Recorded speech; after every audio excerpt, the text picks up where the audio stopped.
1-9 Functions and Graphs, located on page 53 of your delicious textbook. So, a little bit of vocab before we go into this. Basically, a function is a relationship between input and output. And one thing I've told students in the past is well, think about if I have a U.S. vending machine. You put some money in there, and magically little elves end up churning inside and spit cans of soda or maybe even iPods or whatever at you. So if this were in Japan, though, and I ended up taking Japanese vending machine, I brought some U.S. dollars in there, nothing's going to happen. It's going to be whoa, you cannot use that input in a Japanese vending machine. So I would need to put a yen or yen in there, I guess. And then out of it, I would get weird, strange things that seem strange to us in the U.S. because we do not eat ramen out of vending machines, but there it's totally common. So you plug something in, you get something out. Hopefully, many things like that exist in life. You work and hopefully your employer pays you for the work you do. And they don't yell at you too often for, screwing things up, which is what I do daily. So 1-9 Functions and Graphs. Speaking of screwing things up, I have no idea what happened with Google. These things got really strange, so be flexible. You'll notice there's some weirdness going on down there. Don't yell at me about it. You'll only make me feel ashamed, uncomfortable, and embarrassed. The first type of problem we're going to do here is identifying coordinates. Medicine. In capital letters. Refer to the table. So on this right side, we have a table that we're apparently supposed to refer to, and it says blood flow after concussion. Now, if you're watching this in the future and football no longer exists, maybe that's why. So on the x-axis, the number of days is 1 through 8. And also note that the 1s, 2s, and so that it's right there. It's right at that line that I just marked poorly because the short little nub fingers are not all that accurate all the time. And I want you to pay attention to how there's this zigzag here, and that's a really nice way of presenting data because on this graph, they didn't feel like we needed to know about 0 to 25% because there would have been absolutely no numbers down here. They even probably could have skipped up to 40% or something if they wanted, but they chose not to because those 25, 50, 75, 100 are nice increments. So it looks to me like optimally you would have 100% blood flow, and that immediately after a concussion, this is a little bit lower, and then it doesn't just take minutes. It takes days to get that blood flow to return to normal. So I guess if you were concussed, you probably have to be a little bit cautious for a little while and wait before resuming sports, which is why we throw our football players right back in the plays. Name the ordered pair at point C and explain what it represents. So I'm scanning for point C. I can circle it if I want. And I can even do dashed lines helping me to find where that's at. But it looks to me that at day 2, the percentage is a little bit higher than 75.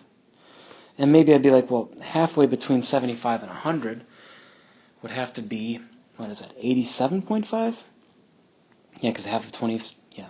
So that'd be 87.5. So maybe we overthink this, maybe we don't. Maybe we're I think my teacher can be flexible enough here.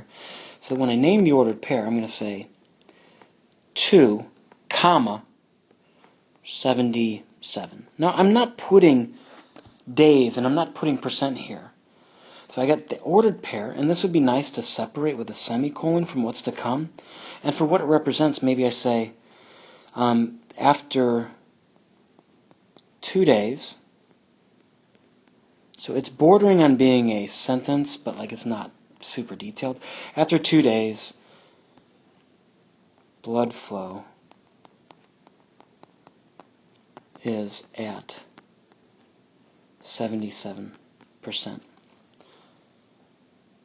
Now, I didn't even use the word concussion in there. It's probably specific enough, probably references something.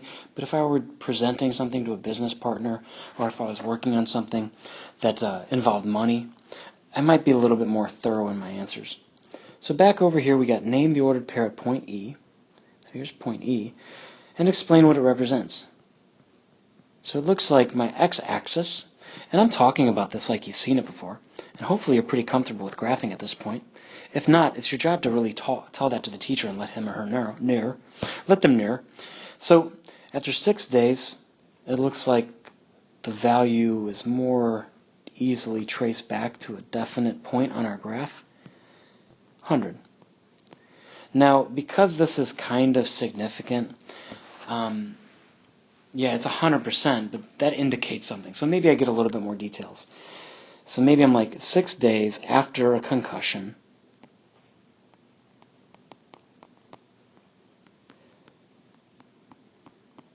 blood flow is back to normal.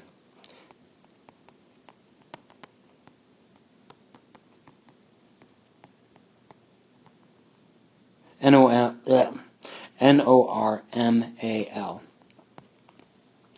Now,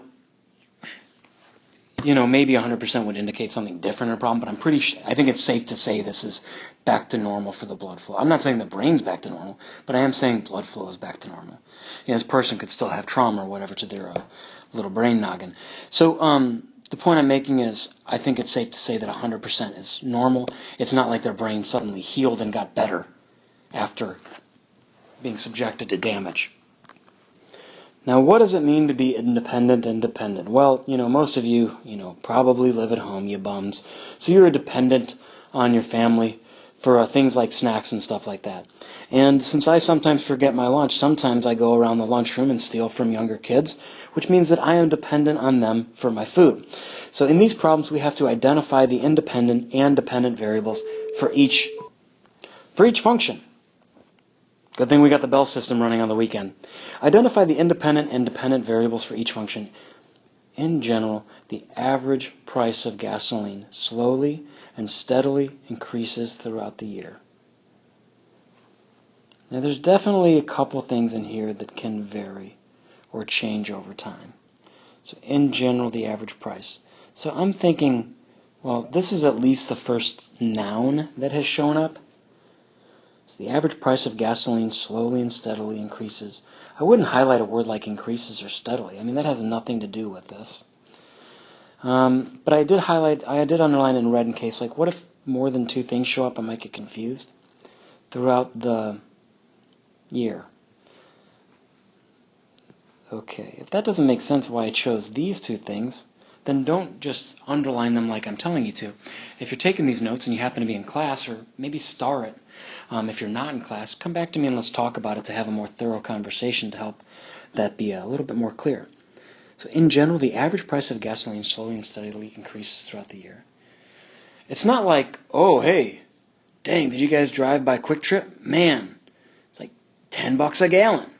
It must be 1985. No, that doesn't happen. So I sometimes use the term drive, and I think of it in terms of what drives the other. And I also really get more comfortable when I think about things in terms of X and Y. And since X always comes first, I'm going to put X above the year and Y above the average price. So let's think. The independent variable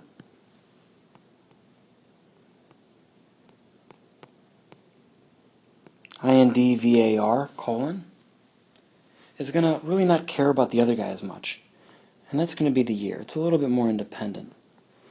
But since this steadily and slowly increases, the gas does, based on that, that really makes it more clear that the dependent variable is going to be not just the price of gas, but the average. And when I abbreviate average, AVG. So AVG, price of gas. Now, as you guys move into like a science class and you talk about variables and things like that, there's a little bit of difference in like the way we think about them and do stuff like that, like because one would be unchanged in an experiment. So be flexible when you're thinking about those, and also as we try to avoid abbreviating IV, DV for now, let's just get that IND and that DEP written, just so it's a little bit more accurate. This should say profit, not pro, and then superscript DIT. I don't know what's up with that. Art club members are drawing caricatures of students to raise money for their trip to New York City. I mean, if you want to lightly scribble through that, that's just a bunch of junk. Basically, people are drawing pictures, right? The profit, I'm thinking maybe that'll be what I underline, that they make increases. Well, there it is right there. The profit increases. So the profit's going to be changing based on the price of their drawings. So I'm looking for those like action words that kind of point this out to me. Here I won't bother with the XY thing. Now yeah, they're both changing, but it seems to me like it's not the profit here that's drawing the price of the drawings. I'm sorry, it's not the profit that's driving the price of the drawings, but the price of the drawings that's driving what people will pay for them and what they'll make on them. So the drawing price, I could put in parentheses if I wanted to and then put like a dollar symbol here, but I don't think it's totally necessary for this problem. And that's going to be what drives their profit. Make 3 and 4 OYO problems, and then I'll end up putting the answer in these problems in just a moment, so go ahead and pause the video because I'm going to put it up now. So depending on how you thought about these, I'm just doing this in red because I want your work to be neater. I'm just labeling this problem like that would be the distance and time, so the time passes and then that person runs longer. So their distance increases as the time does. And then the dimensions of the square. So like, here's the deal, like this is flipped, it's not like some of the other ones. But like, if I were to think about being in geometry, if I start to widen my square, it's going to get bigger in both directions, and then my area is going to get bigger. So, yeah, you could also think about shrinking the area, but I really feel like this is what is driving the next guy. Cool. I like these problems. This is like looking at a graph and kind of figuring out what's going on with the movement. So the graph represents the speed of a school bus traveling along its morning route. Describe what is happening in the graph. And notice that I'm slowing down, because I think these are challenging.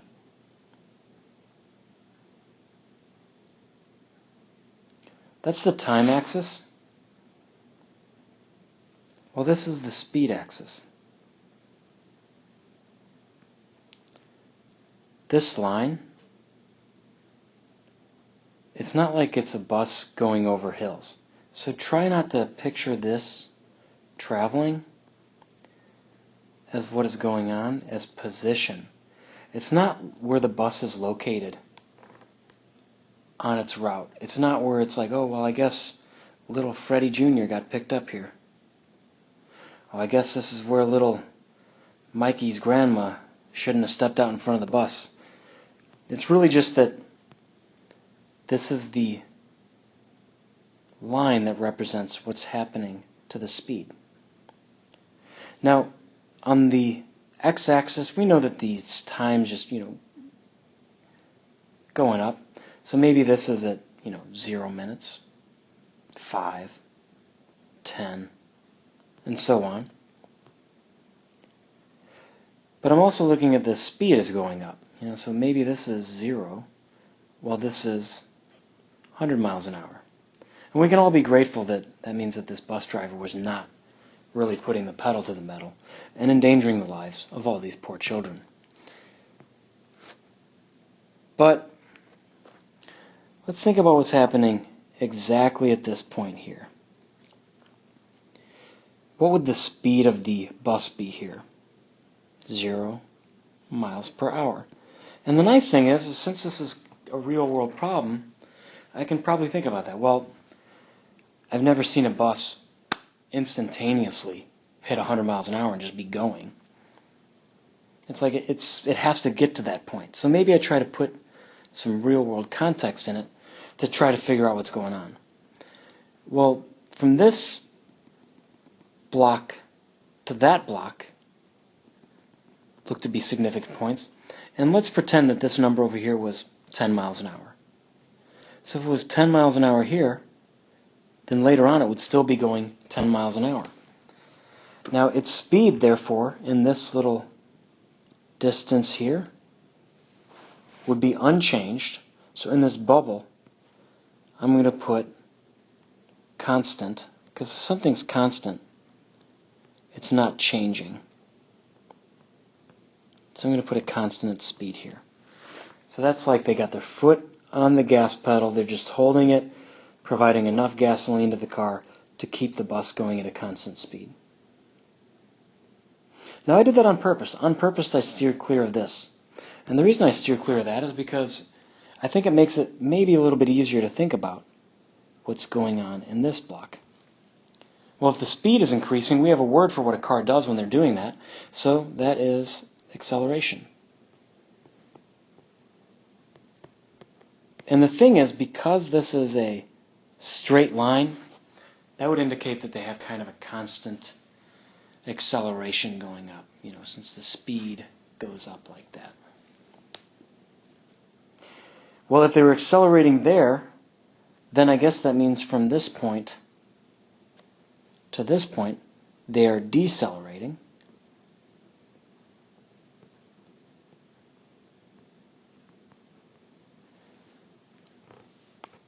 Well, what would the speed be at this location here?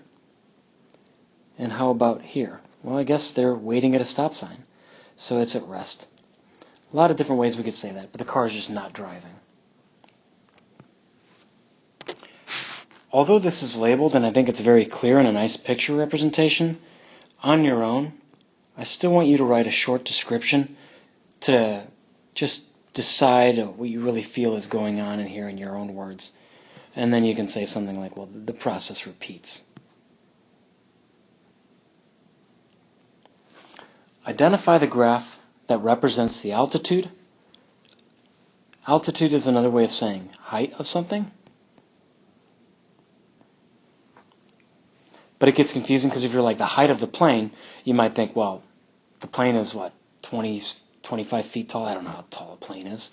That would be different from saying the altitude at which it's flying. So what height is the plane flying at? You just say the altitude of the plane. So identify the graph that represents the altitude of a space shuttle above Earth from the moment it is launched until the moment it lands. So this picture right here that I've drawn, this would be like what the shuttle would look like. And if I look at graph B, this makes me think that it's getting higher and then staying at a height and never coming back down. This makes me think that it was in the air and then coming down. But since the word problem says it shows it from the moment that it is launched until the moment that it lands, so it's going up and then down, and then I guess we just write graph A here.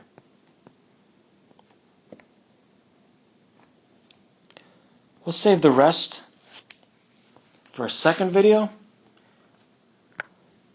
but this will stand in place for the first of maybe 2 or who knows 3 videos for 1.9 functions and graphs.